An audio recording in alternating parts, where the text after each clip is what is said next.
Manajer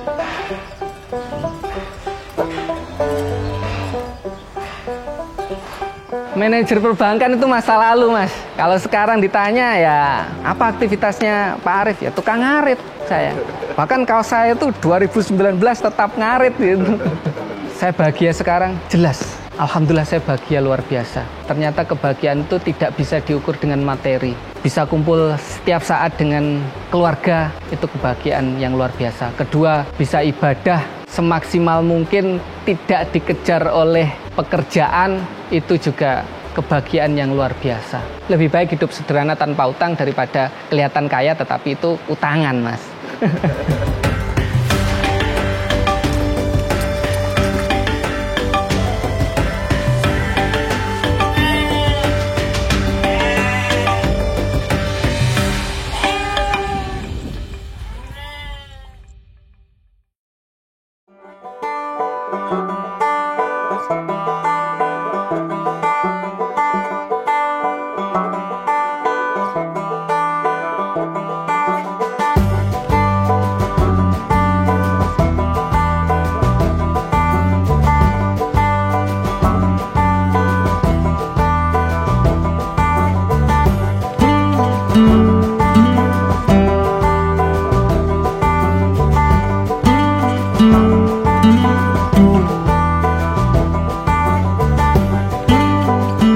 Bismillahirrahmanirrahim.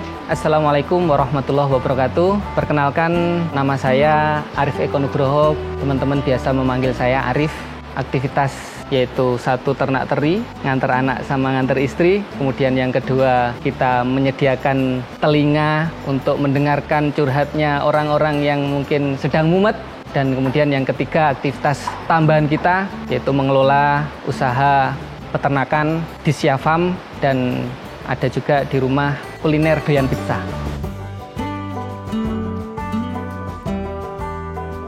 Perjalanan kita masuk ke farm ini pada saat kita merasakan gejolak batin di aktivitas kita sebelumnya. Jadi aktivitas saya waktu itu sebagai banker, dengan jabatan terakhir kita sebagai wakil pimpinan cabang di suatu bank BUMN terbesar di Indonesia.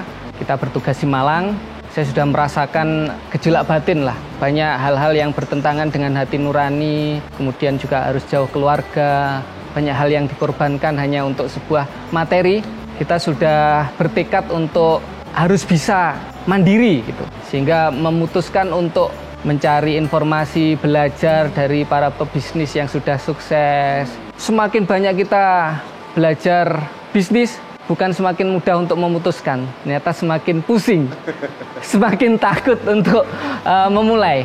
Suatu waktu di saat puncaknya di bulan Ramadan tahun 2018, saya tuh berdoa sama Allah, ya Allah, sampai kapan kami terus dalam kebingungan, tidak berani melangkah, mengambil keputusan. Hingga saat itu juga, dalam waktu yang tidak berapa lama, di bulan itu juga Allah menginspirasi lewat mimpi. Di saat itu saya mimpi untuk resign. Maksudnya di dalam mimpi itu saya mimpi sedang diperpisahi oleh kantor, sambutan dari pimpinan juga jelas, yang benar-benar kayak real bahwa saya resign dari tempat saya bekerja. Begitu saya bangun, saya minta petunjuk Allah, kalau ini memang petunjukmu, mudahkanlah saya untuk melangkahkan kaki. Beberapa hari kemudian tiba-tiba mantan nasabah saya, beliau adalah Pak Haji Nur Trianto, seorang pengusaha peternakan sapi yang sudah sukses di daerah Serengat Blitar itu, telepon saya tiba-tiba. Padahal sudah berapa tahun saya tinggal di Malang itu tidak pernah kontak dengan beliau. Tiba-tiba telepon, Mas, sombong saiki wis dadi manajer, dadi bos nang Malang, gak tahu diindangi dulure gitu. Ayo silahkan ke sini Mas, main, kita ngobrol-ngobrol. Kita datang ke sana, kebetulan istri juga alhamdulillah bisa ikut. Begitu saya datang, Pak Haji Nur Trianto langsung bilang, Mas, sampean gaji piro nang bank, mulih bengi, ora ketemu anak bojo, penak ngingu sapi ae.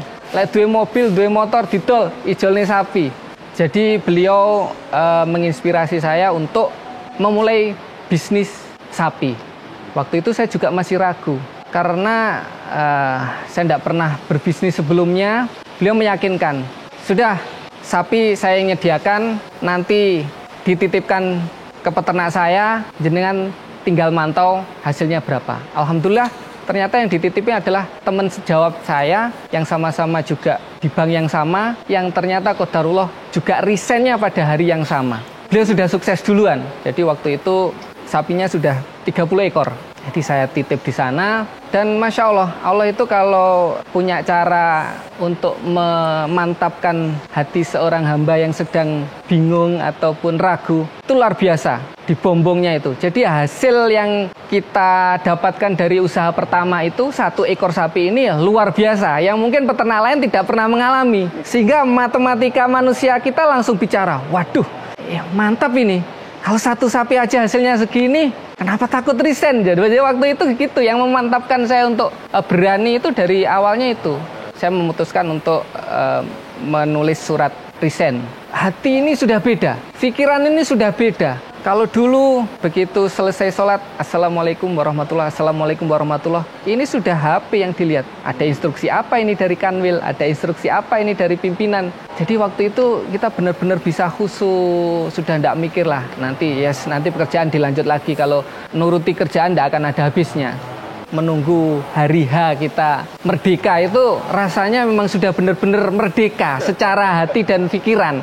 Pulangnya tetap malam, berangkatnya tetap pagi, tapi hati dan pikirannya sudah tidak bisa dibandingkan dengan 12 tahun yang telah kita jalani selama ini waktu itu. Begitu kita resign beneran, akhirnya saya memutuskan untuk di belakang rumah saya bangun kandang ya.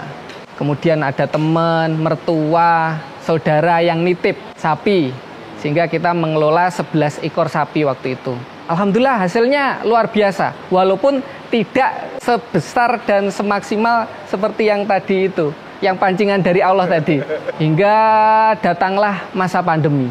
Sapi tidak bisa panen. Karena jagal tutup semua, restoran tutup. Jadi kita kasih makan, terus sapi pas posisi sudah gemuk. Kos terus keluar tanpa ada bisa panen. Nah, kita tetap bertahan lah, intinya ya yakin Allah tidak akan tinggal diam.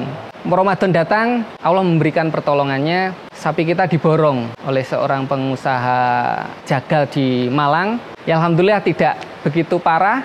Modal-modal yang tadi titipan saya kembalikan ke mertua, ke teman. Mereka bilangnya jangan, udah pakai dulu aja, jangan biar tetap kekeh. Enggak, ini masih pandemi, kita enggak tahu sampai kapan, kita kembalikan dulu. Nanti kalau pandemi sudah berlalu, nanti kita tata ulang. Sehingga kita waktu itu hanya ngelola 3 ekor sapi yang milik sendiri.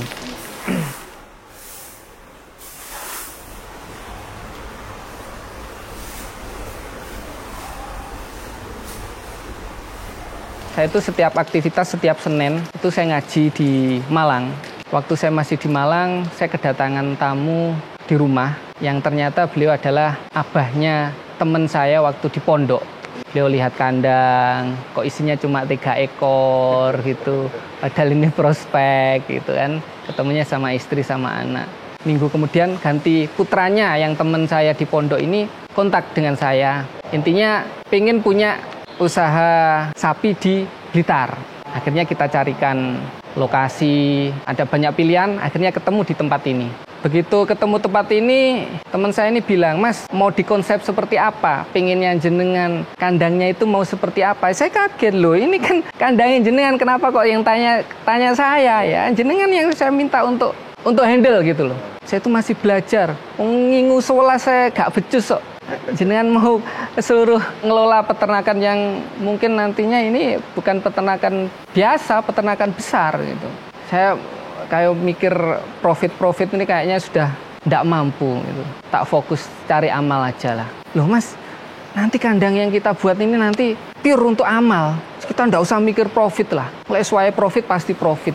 Mosok Gusti Allah ora nulung lah kita kalau ini niatnya baik. Dari situ saya istikharah, akhirnya diberikan kemantapan untuk mengambil opsi ini. Akhirnya proses pembangunan jalan, kemudian kita isi. Ya Alhamdulillah jalan sampai sekarang. Walaupun kemarin sempat kita dihantam badai PMK kemarin. Tapi ya itulah, Allah tidak membiarkan hambanya bingung sendiri. Kita masih bisa bertahan walaupun kemarin juga sempat ya oling juga. Sapi ambruk semua padahal sudah siap potong, korban. Harusnya itu korban panen. Tapi ya qadarullah. Ya kita yang kondisinya masih bagus, gemuk, kita sembelih, kita bagi-bagikan ke tetangga, kita bagi-bagikan ke panti asuhan dan lain sebagainya, kita bagikan ke rumah makan gratis kelolaan komunitas kita, seperti itu. Peternakan ini dimodali. Dari sini kan menghasilkan profit pada saat panen, kemudian anak-anaknya sudah waktunya menjual. Itu kan setelah dipotong biaya operasional, kos, pakan, operasional, itu kan ada margin. Itu pemodal atau sohibul mal, pemilik dana, itu tidak ngambil bagian sama sekali, sudah digunakan untuk masyarakat sekitar kita, yaitu yang janda sama anak yatim. Jadi sebelum waktu awal kita berdiri, itu kita menaungi 24 orang janda tua sama anak yatim. Pas COVID kemarin kita ketambahan 2 janda baru COVID, jadi 26. Tahun ini kita 34 orang yang di bawah kafran kita kalau pas ada penyaluran hasil dari panen ini di 34. Itu kita fokuskan baru di wilayah di Sandarungan sini, terutama yang sekitar-sekitar kandang. Ya, dulu Sunan Kalijogo kan nate dawuh wene ono wong sing keluwen kan itu. Jadi ya itu. Jadi kita nyantuni itu satu berupa kita beras, karena beras itu makanan pokok. Biar tidak dirupakan yang lain lah, walaupun ada uangnya juga, tetapi yang utama adalah beras. Kemudian kenapa anak yatim? Ya karena itu anak-anak kesayangan Rasulullah. Jandanya tentunya janda yang tua, Mas, bukan janda yang muda. Janda tua itu yang nggak ada melirik, itulah yang kita lirik. Dari di Siafam itu kita melirik janda-janda tua itu. Janda yang muda ya, Pak? Bukan.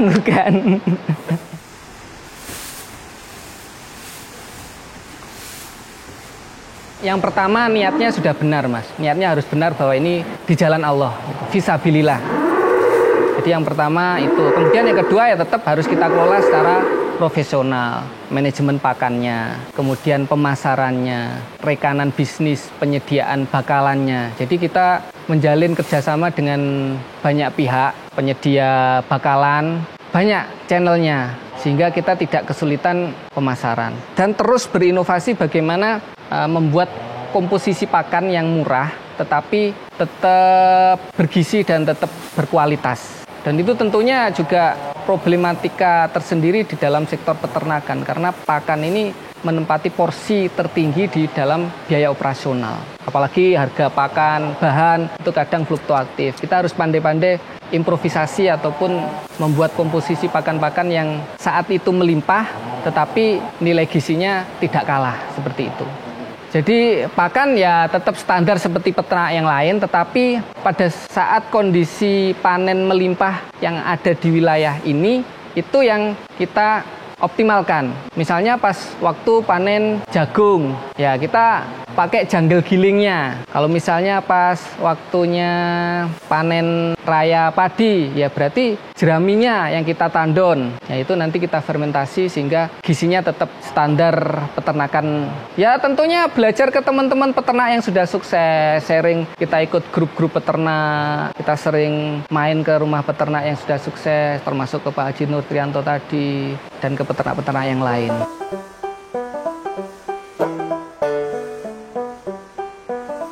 Manajer perbankan itu masa lalu, Mas. Kalau sekarang ditanya ya, apa aktivitasnya Pak Arif? Ya tukang ngarit saya. Bahkan kalau saya itu 2019 tetap ngarit gitu.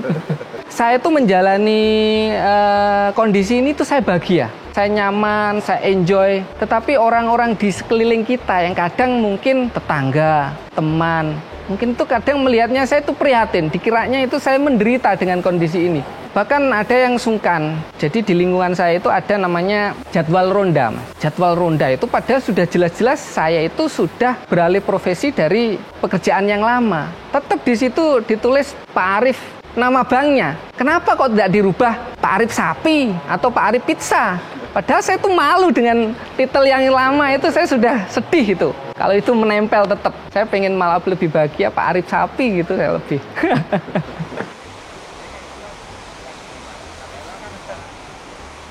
Bukan, yang susah itu justru ambil bakalan yang bagus, tapi harganya masih hitungan, masih masuk hitungan. Itu yang susah. Kalau jual pokoknya barangnya berkualitas, harganya pasti ya tinggi. Kalau pasar tetap menyerap. Kecuali anomalinya di kondisi-kondisi tertentu. Pada saat PMK kemarin memang lalu lintas dibatasi dan lain sebagainya. Kalau kondisi normal, sapi ini masih menjadi primadona baratnya.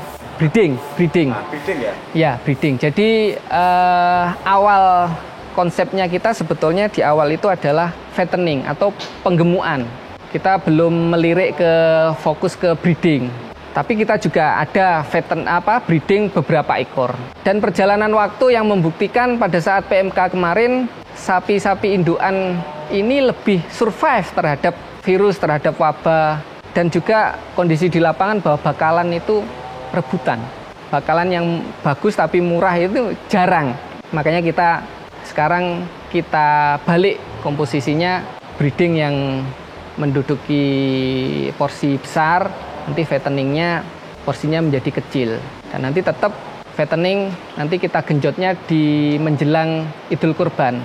Jadi kita masukkan sapi, kita pelihara 2-3 bulan, nanti pada saat kurban kita keluarkan. Kalau untuk kurban, alhamdulillah pelanggan kita sudah banyak dari kemarin dari Dinas Sosial Provinsi Jawa Timur, dari Lazismu Surabaya, kita kirim sampai ke Madiun, ke Ponorogo, ke Nganjuk. Kalau kurban itu saatnya peternak seperti kita ini panen. Kalau ini 66 ekor.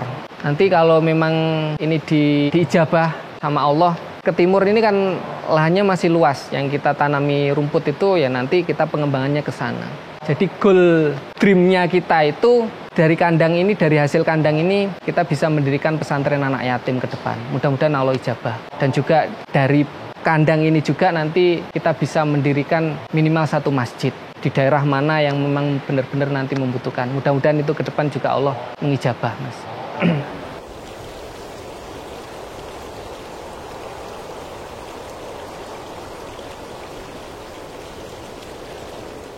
Para mentor bisnis itu kan selalu menyampaikan, kalau usaha yang lama itu sudah running, jangan taruh telur di satu keranjang yang sama.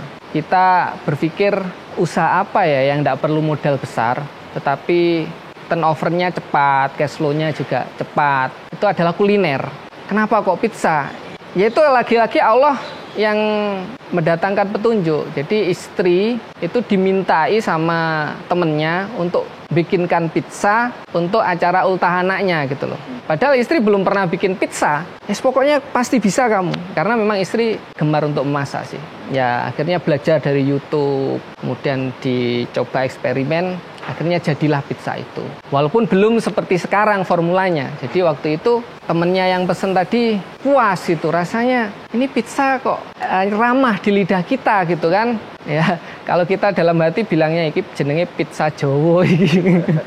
Kembangkan, kita eksperimen sampai benar-benar itu menjadi formula yang baku yang akhirnya menjadi formulanya doyan pizza ini. Kita kasih nama doyan pizza kenapa, Mas? Jadi dulu waktu saya masih jadi manajer bank, itu saya sama rekanan bisnis, rekanan kantor, itu sering mendapatkan kiriman pizza branded itu. Tapi dasar lidah Jawa, Mas, saya itu enggak doyan sama pizza itu. Saya itu jadi terinspirasi bagaimana semua orang jadi bisa menikmati, jadi doyan. Ya, inilah yang kita menyebutnya dalam hati sama istri ini, kita bagaimana bikin pizza Jawa yang semua lidah itu ramah untuk semua lidah, terutama lidah orang Indonesia, orang Jawa gitu. Doyan pizza. Orang yang tidak doyan, insya Allah jadi doyan. Kita baru lokal Blitar, karena kita pakai adonan fresh, hari itu habis. Kalau soal cita-cita, ya saya pengen punya outlet dan banyak gitu. Yang mudah-mudahan lagi-lagi mudah-mudahan Allah ijabah itu. Tapi saat ini memang masih di rumah, kemudian baru bisa mengkaryakan tetangga yang pengangguran itu 2 orang. Alhamdulillah ada aktivitas untuk mereka seneng, semangat, seperti itu.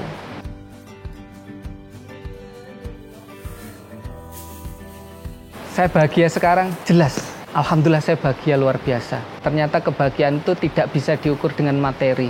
Bisa kumpul setiap saat dengan keluarga, itu kebahagiaan yang luar biasa. Kedua, bisa ibadah semaksimal mungkin, tidak dikejar oleh pekerjaan, itu juga kebahagiaan yang luar biasa. Bisa silaturahim sewaktu-waktu kepada teman, saudara, itu juga kebahagiaan yang luar biasa. Dan itu tidak bisa kita dapatkan di aktivitas yang sebelumnya. Apa yang mendasari untuk berhenti dari aktivitas sebelumnya, Mas ya? Seperti tagline kita bahwa riba itu soal iman. Jadi kami meyakini bahwa riba itu sesuatu yang diharamkan oleh Allah. Sehingga kita wajib meninggalkannya. Karena ayatnya sudah jelas bahwa orang yang melakukan riba itu menantang perang Allah dan Rasulnya. Makanya hidup kita tidak bahagia, Mas, waktu itu. Gaji bonus besar 2 digit tidak bahagia. Karena ya kondisi kita sedang perang sama Allah dan Rasulnya. Saya sama Mas Agung aja tidak berani, apalagi perang sama Allah ini. Wah, luar biasa ini. Itu yang pertama yang mendasari. Kemudian yang kedua yaitu tadi, pengen lebih merdeka hidupnya, pengen lebih bisa memberi manfaat kepada masyarakat. Dulu Abah Hasim, guru saya waktu saya masih di pondok, selalu berpesan, lek mulih teko pondok kudu ngajar. Memang waktu di pondok saya ngajar Al-Quran, adik-adik TPG. Begitu sudah lulus pondok, kemudian kita kerja, anjuran itu kayaknya sudah tidak berlaku lah. Mau saya kerja, mana mungkin saya bukan guru, ngajar. Ternyata semakin hari saya menemukan anjuran beliau itu bahwa mengajar itu tidak harus di dalam bangku sekolah. Saat ini kita mengedukasi masyarakat yang masih terjebak dengan riba, yang masih terbelit utang. Kita bantu mereka ngudari bolah ruwete, Mas. Dari mana harus mulai diselesaikan, bagaimana cara menyelesaikan titik-titik hutangnya yang sekian puluh, bahkan ada yang sekian ratus. Kita bantu untuk ngudari satu persatu. Sehingga ya alhamdulillah mereka bisa kembali tersenyum.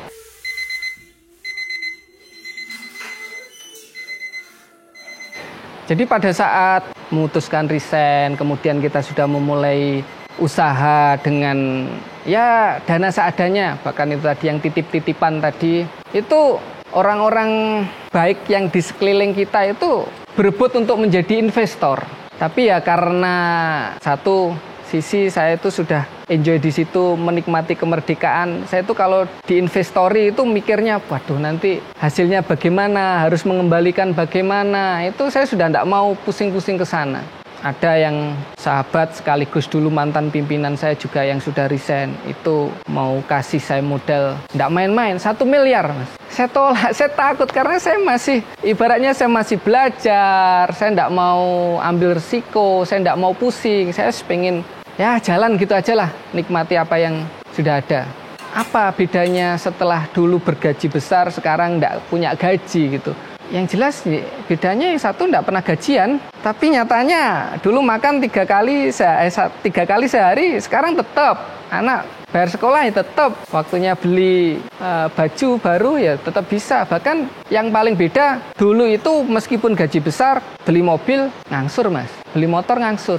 Kalau sekarang alhamdulillah bisa cash, walaupun ya wis elek-elek sing penting cash, Mas. Lebih baik hidup sederhana tanpa utang daripada kelihatan kaya tetapi itu utangan, Mas.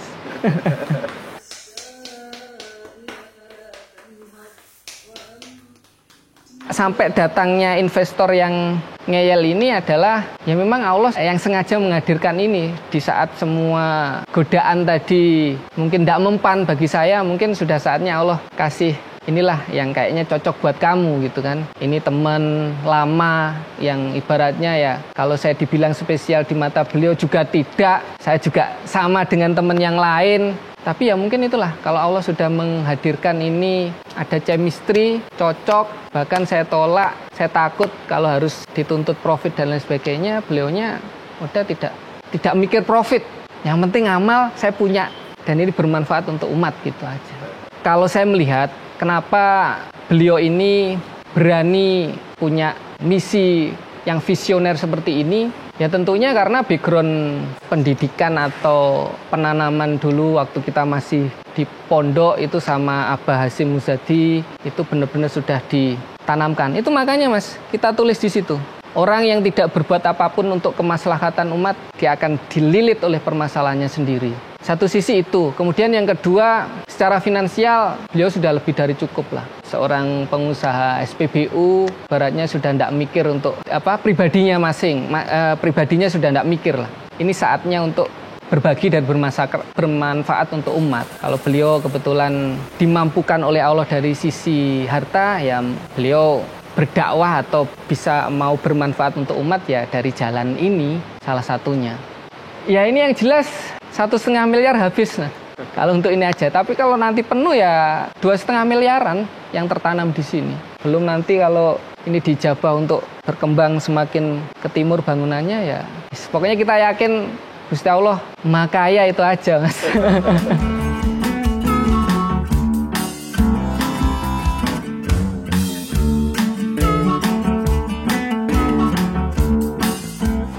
Kenapa saya memakafkan diri dan waktu untuk mendengarkan curhat orang-orang yang sedang susah, mumet dalam tanda kutip, mumet hutang.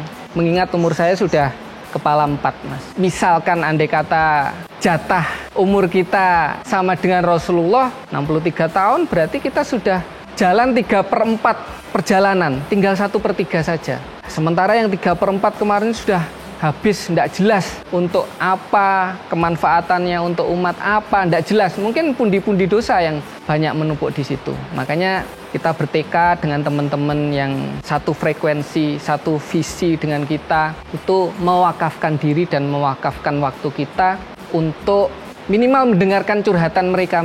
Karena kondisi orang yang sedang terbelit oleh hutang itu mertamu saja loh, Mas, dicurigai. Mau datang ke rumah temennya saja, temennya menghindar. Kalau perlu pintunya dikunci, pesan ke anaknya, bilang ayah ndak ada.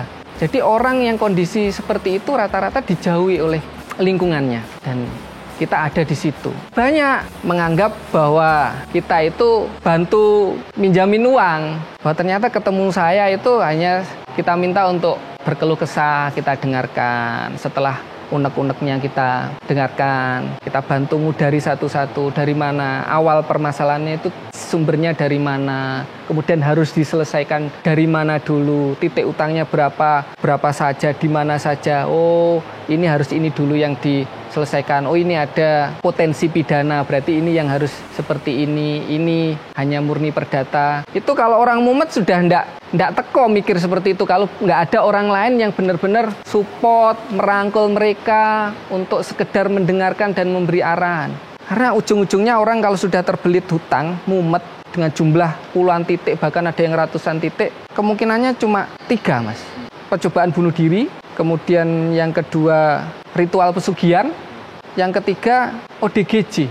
Itu yang kita temui dari lingkungan seperti itu. Ya, jadi kita ada di situ, istilahnya kita dengan teman-teman menyebutnya untuk ngangsur dosa, Mas. Ya kalau Allah memberikan kita umur panjang, makanya sebagaimana kita berusaha untuk mewakafkan diri, mewakafkan waktu. Sampai malam ada yang datang minta curhat, ditinggal istrinya, minggat dan lain sebagainya. Ya udah kita dengarkan.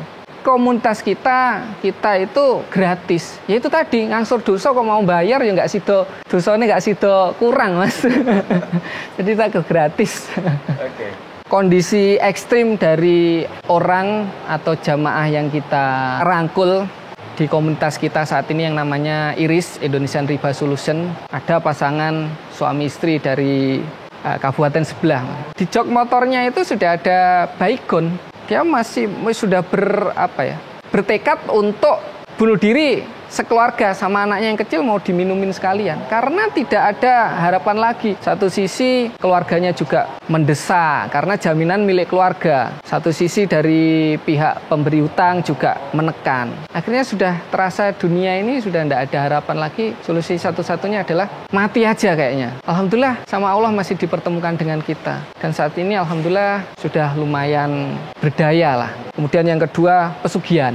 Dosa riba itu rentetannya kalau tidak segera tobat, nanti ujung-ujungnya ritual pesugihan, dosa syirik.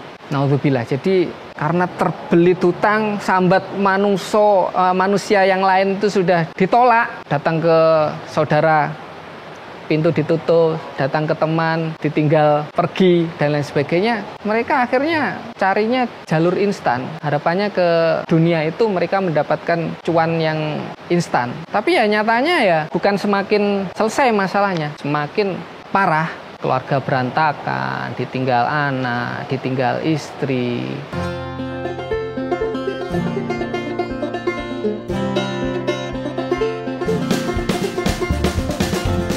Kalau pesan saya untuk sahabat-sahabat, teman-teman semuanya, di saat kita kondisi terjebak dengan masalah hutang, hutang itu amanah. Bagaimanapun hutang itu harus diselesaikan, dibayar sebelum mati. Karena barang siapa berniat tidak melunasi hutang, maka di akhirat nanti dia akan dianggap dijas sebagai seorang pencuri. Naudzubillah. Makanya hutang itu harus diselesaikan. Bagaimana cara menyelesaikan hutang? Katanya orang Jawa, hutang itu tidak usah dipikir, hutang itu dibayar. Tapi bagaimana cara bayarnya kalau sementara usaha tidak ada, penghasilan tidak ada? Yang pertama yang harus dilakukan adalah berdamai dengan diri sendiri. Harus menyadari bahwa kondisi kita sedang bangkrut, kondisi kita sedang kolaps, sedang ada permasalahan dengan finansial. Ya sudah, diterima. Nggak usah ngenek-ngenek, nggak usah debt trap, gali lubang tutup lubang. Satu angsuran, dua angsuran, tiga angsuran saya nggak kuat kok kita mau nambah titik hutang. Jadi harus berhenti, berdamai dengan diri sendiri. Yang dulu biasa naik mobil, ya jalan kaki enggak masalah, naik sepeda ontel enggak masalah, jangan malu dengan tetangga. Tetangga, saudara enggak ikut bayari yuk. Tetap harus kita sendiri yang harus menyelesaikan. Kemudian yang kedua, fokus pada peluang. Di saat kita sudah tidak memikirkan hutang atau yang merupakan masalah, kita fokus pada peluang. Akhirnya pekerjaan, pendapatan, penghasilan itu nanti akan tetap mengalir. Nah, dari situlah titik-titik hutang itu nanti akan kita bantu untuk diselesaikan. Dari mana dulu? Yang paling mudah dan paling kecil. Itu yang tentunya harus diselesaikan. Nanti tidak terasa titik hutang itu akan selesai semua. Kenapa itu tidak selesai? Ya karena ibaratnya kita di tangan pegang HP ini Mas ya. HP ini kan sesuatu yang ringan. Kalau kita megangnya sebentar. Tapi kalau 3 hari 3 malam kondisi seperti ini terus kita pegang ya berat, capek. Sama dengan hutang. Hutang itu sebetulnya bukan sesuatu yang berat. Selama tidak dipikir, harus kita seleh nih. Yang perlu kita pikir adalah peluang. Bagaimana kita mendapatkan uang dengan cara yang halal, yang berkah. Nah, dari uang itulah nanti kita gunakan untuk membayar hutang.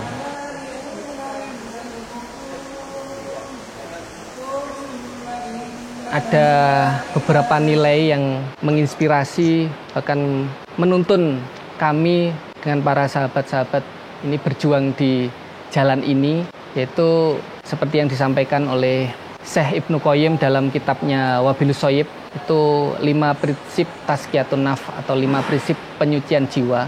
Yang pertama, barang siapa mencintai selain Allah, maka sesuatu yang dicintainya itu akan dijadikan siksaan baginya.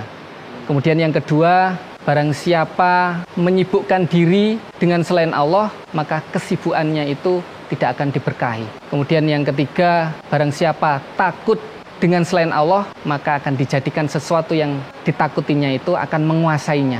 Keempat, barang siapa mengutamakan selain Allah, maka yang dan diutamakannya itu akan dijadikan kesialan baginya. Dan yang terakhir, yang kelima, barang siapa menyenangkan sesuatu atau seseorang tapi dengan cara mengundang kemurkaannya Allah, maka pasti Allah jadikan sesuatu itu menjadi murka kepadanya. Resep bahagia menurut Hasan Al-Basri ada 4. Yang pertama, saya itu yakin amalku itu tidak mungkin akan dikerjakan oleh orang lain, maka aku sendiri yang harus sibuk mengerjakannya. Kemudian yang kedua, rezekiku tidak akan mungkin diambil oleh orang lain. Makanya saya harus selalu tenang. Kemudian yang ketiga, saya yakin Allah selalu mengawasi sehingga kita malu untuk bermaksiat kepadanya. Kemudian yang keempat atau yang terakhir, kita sadar bahwasanya maut senantiasa mengintai sehingga kita harus menyiapkan bekal sebanyak-banyaknya. Saya Arif Eko Nugroho, owner Doyan Pizza, pengelola Disyafam, dan dari komunitas Indonesia Riba Solution Iris mengucapkan wassalamualaikum warahmatullahi wabarakatuh. Waalaikumsalam warahmatullahi wabarakatuh. Alhamdulillah. Alhamdulillahirabbil alamin. Kalau ngomong biasa kami seselen gitu. Matur suwun, Mari. Sami-sami. Barakallah. Amin amin amin.